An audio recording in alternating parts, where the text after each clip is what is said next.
beberapa orang mewakili kelompok tertentu mendatangi kampus UGM mempertanyakan ijazah Pak Jokowi. Apa komentar Pak Mahfud? Ya, gini, seharusnya UGM tidak perlu terlibat di urusan itu. Ya, tapi nanti kita bisa bahas. Karena UGM itu yang mengeluarkan ijazah, bukan yang memalsui ijazah. Iya kan? UGM tinggal mengatakan, loh, saya sudah mengeluarkan dulu ijazah ini, gitu. Tinggal Pak Jokowi menjelaskan berhubungan sama orang yang mempertanyakan itu. Kok sampai hilang dan sebagainya. Sebenarnya UGM kan tinggal ini saya sudah selesai, gitu aja. Silahkan kalau tidak percaya kan gitu. Tetapi sebenarnya ada yang mengatakan ini orang-orang yang yang gugat-gugat sama Pak Jokowi ini kok tidak selesai-selesai sih. Sudah lewat pengadilan, lewat berkali-kali. Memang menurut saya pengadilannya tidak proporsional yang sudah ditempuh selama ini. Tidak proporsional. Iya, tidak cukup mewakili. Iya.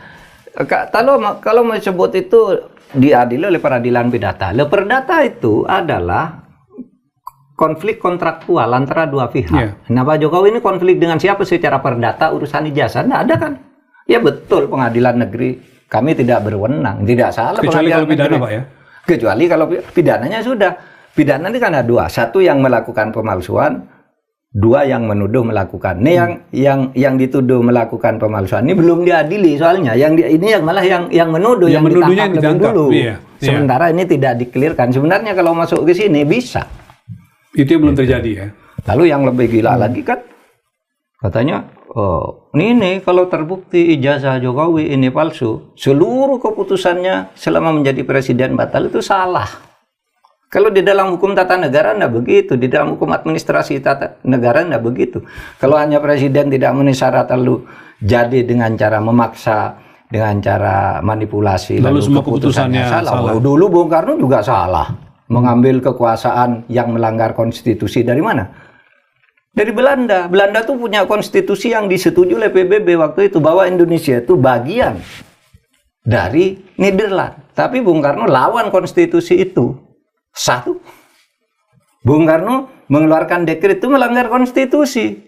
Tapi Bung Karno pada waktu itu mendapat dukungan bahwa saya didukung rakyat. Dan Mahkamah Agung menyatakan iya, demi kepentingan rakyat tidak apa-apa melanggar konstitusi.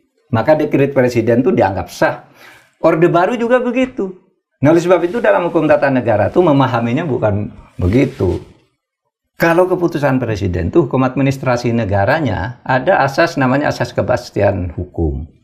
Asas kepastian hukum itu keputusan yang sudah dikeluarkan secara sah. Itu tidak boleh dibatalkan, tetap mengikat.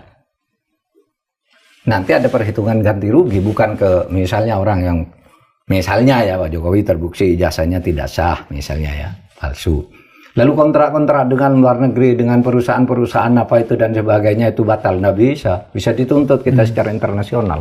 Iya. Gitu, karena keputusannya waktu itu dibuat secara sah. Tinggal sekarang tindakan ininya, gitu, tindakan ke dalamnya. Tapi kembali ke kasus tadi, kalau orang mempertanyakan tetap tentang kepalsuan atau ketidakpalsuan ijazah Pak Jokowi itu nggak salah juga kan? Nggak salah, karena ada undang-undang keterbukaan informasi publik, di mana di situ dikatakan masyarakat berhak sepenuhnya untuk mengetahui dokumen-dokumen dan meminta dokumen-dokumen itu dibuka kepada publik demi transparansi.